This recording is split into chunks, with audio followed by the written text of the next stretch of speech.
NCIB times ಮೀಡಿಯಾಗೆ ಸ್ವಾಗತ. ನಾನು ದರ್ಶನ್ ಹುಣಸೂರು. ಧರ್ಮಸ್ಥಳದ ಬುರುಡೆ ಪತ್ತೆ ಸ್ಥಳದ ಮಣ್ಣನ್ನ ಲ್ಯಾಬ್ಗೆ ಕಳುಹಿಸಿದ ಎಸ್ಐಟಿ ತಂಡ. ಚಿನ್ನಯ್ಯ ಕಣ್ಣೀರು.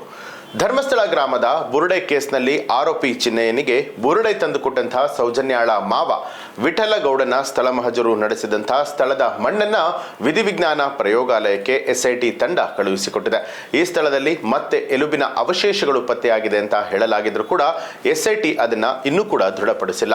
ಬುರುಡೆ ಪ್ರಕರಣದ ವೇಳೆ ಯೂಟ್ಯೂಬ್ನಲ್ಲಿ ಧರ್ಮಸ್ಥಳ ಕ್ಷೇತ್ರದ ಬಗ್ಗೆ ಮಿಥ್ಯಾರೋಪ ಮಾಡಿದಂತಹ ಕೇರಳದ ಲಾರಿ ಮಾಲೀಕ ಮುನಾಫ್ಗೆ ದಾಖಲೆ ಸಮೇತ ವಿಚಾರಣೆಗೆ ಹಾಜರಾಗುವಂತೆ ಎಸ್ಐಟಿ ನೋಟಿಸ್ ಅನ್ನ ಜಾರಿ ಮಾಡಿದೆ. ಇದೇ ರೀತಿ ಬುರುಡೆ ಗ್ಯಾಂಗ್ ಜೊತೆಯಲ್ಲಿ ಸಂಪರ್ಕದಲ್ಲಿ ಆರೋಪಕ್ಕೆ ಒಳಗಾಗಿರುವಂತಹ ಕೇರಳದ ಸಿಪಿಎಂ ಸಂಸದ ಸಂತೋಷ್ ಕುಮಾರ್ಗೂ ಕೂಡ ವಿಚಾರಣೆಗೆ ಹಾಜರಾಗೋದಕ್ಕೆ ನೋಟಿಸ್ ಕೊಡೋದಕ್ಕೆ ಎಸ್ಐಟಿ ಚಿಂತಿಸಿದೆ. ಭಾನುವಾರ ರಜಾ ದಿನ ಆಗಿದ್ದರಿಂದ ಎಸ್ಐಟಿ ಯಾರನ್ನ ಕೂಡ ವಿಚಾರಣೆ ನಡೆಸಿಲ್ಲ. ಸೋಮವಾರ ಇವರೆಲ್ಲರೂ ಕೂಡ ವಿಚಾರಣೆಗೆ ಹಾಜರಾಗುವಂತಹ ಸಾಧ್ಯತೆಗಳಿದೆ. ತಡರಾತ್ರಿಯವರೆಗೂ ಕೂಡ ವಿಚಾರಣೆ.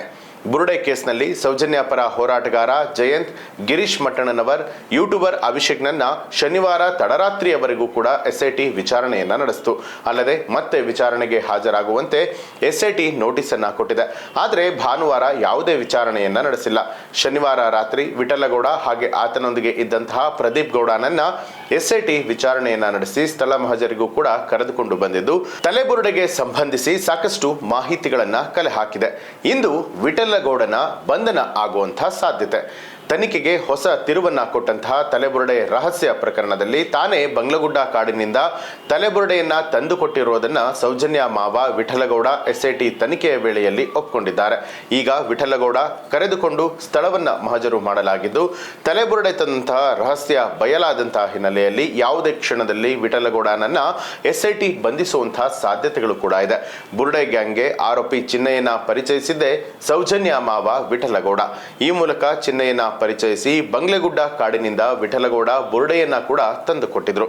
ಕಾಡಿನಲ್ಲಿ ಆತ್ಮಹತ್ಯೆ ಮಾಡಿಕೊಂಡ ಅಸ್ಥಿಪಂಜರದ ಅವಶೇಷದ ಬುರುಡೆ ಅದಾಗಿತ್ತು. ಹೀಗಾಗಿ ಬುರುಡೆ ಗ್ಯಾಂಗು ಮೊದಲೇ ವಿಠಲಗೌಡನಿಗೆ ಚಿನ್ನಯ್ಯ ಪರಿಚಯ ಆಗಿದ್ದ.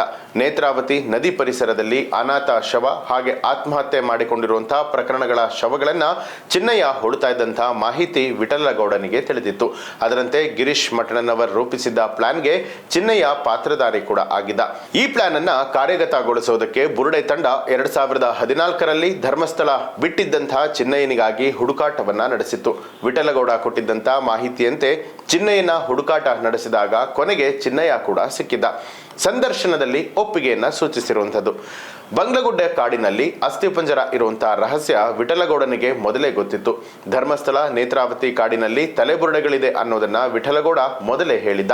ಈ ತಲೆಬುರುಡೆಗಳನ್ನ ನಾನೇ ನೋಡಿದ್ದಾಗಿ ಕೂಡ್ಲಾ ರ್ಯಾಂಪೇಜ್ ಯೂಟ್ಯೂಬ್ ಚಾನೆಲ್ ಸಂದರ್ಶನದಲ್ಲಿ ವಿಠಲಗೌಡ ಒಪ್ಕೊಂಡಿದ್ದ. ಅಲ್ಲದೆ ಬಂಗ್ಲೆಗುಡ್ಡ ನೇತ್ರಾವತಿ ಭಾಗದ ಕಾಡಿನಲ್ಲಿ ಬುರುಡೆ ಎಲುಬುಗಳು ಇದೆ ಅಂತ ಹೇಳಿ ವಿಠಲಗೌಡ ತಿಳಿಸಿದ್ದ. ಬಹಳ ಹಿಂದಿನ ಎಲುಬುಗಳು ಈ ಕಾಡಿನಲ್ಲಿ ಸಿಗುತ್ತೆ ಅಂತಲೂ ಕೂಡ ತಿಳಿಸಿದ್ದ. ನೇತ್ರಾವತಿ ಸ್ನಾನಘಟ್ಟದ ಬಳಿಯಲ್ಲಿ ಹೋಟೆಲ್ ಇದ್ದಾಗ ವಿಠಲಗೌಡ ಕಾಡಿನಲ್ಲಿ ಸುತ್ತಾಡ್ತಾ ಇದ್ದ. ಈ ಭಾಗದ ಕಾಡಿನಲ್ಲಿ ಬುರುಡೆ ಅಸ್ಥಿಪಂಜರ ಇರೋದನ್ನ ವಿಠಲಗೌಡ ಗಮನಿಸಿರ್ತಾನೆ. ಆತ್ಮಹತ್ಯೆ ಮಾಡಿಕೊಂಡವರ ಅಸ್ಥಿಪಂಜರಗಳು ಕೂಡ ಕಾಡಿನಲ್ಲಿ ಇತ್ತು. ಯಾರು ಕೂಡ ಆ ಜಾಗಗಳಿಗೆ ಹೋಗದ ಕಾರಣ ಹೊರ ಜಗತ್ತಿಗೆ ಈ ವಿಚಾರ ಗೊತ್ತಿರಲಿಲ್ಲ. ಆದರೆ ವಿಠಲಗೌಡನಿಗೆ ಬಂಗ್ಲೆಗುಡ್ಡ ಕಾಡಿನ ಅಸ್ಥಿಪಂಜರ ರಹಸ್ಯ ಗೊತ್ತಿತ್ತು. ಹೀಗಾಗಿ ಬುರುಡೆ ಗ್ಯಾಂಗ್ಗೆ ಬಂಗ್ಲೆಗುಡ್ಡದಿಂದ ಬುರುಡೆಯನ್ನ ತಂದು ಕೊಟ್ಟಿದ್ದ ಇದೇ ವಿಠಲ. ಈ ವೇಳೆ ಬುರುಡೆ ತೆಗೆಯುವುದರ ವಿಡಿಯೋ ಕೂಡ ಮಾಡಿದ್ರು. ಈಗ ಗಿರೀಶ್ ಮಠಣ್ಣನವರ್ ಹೇಳಿಕೆಯ ಆಧಾರದಲ್ಲೇ ವಿಠಲಗೌಡನ ವಿಚಾರಣೆಯನ್ನ ನಡೆಸಲಾಗಿದೆ. ಆಗ ಬುರುಡೆ ತಂದುಕೊಟ್ಟಂತಹ ವಿಠಲಗೌಡನ ಬಗ್ಗೆ ಮಟ್ಟಣ್ಣನವರ್ ಬಾಯಿ ಬಿಟ್ಟಿದ್ದ.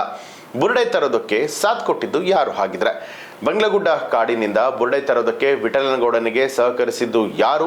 ಬುರುಡೆ ಕಥೆಯಲ್ಲಿ ವಿಠಲಗೌಡನ ಜೊತೆಯಲ್ಲಿ ಇದ್ದವನ ತೀವ್ರ ವಿಚಾರಣೆಯನ್ನ ನಡೆಸಲಾಗಿದೆ.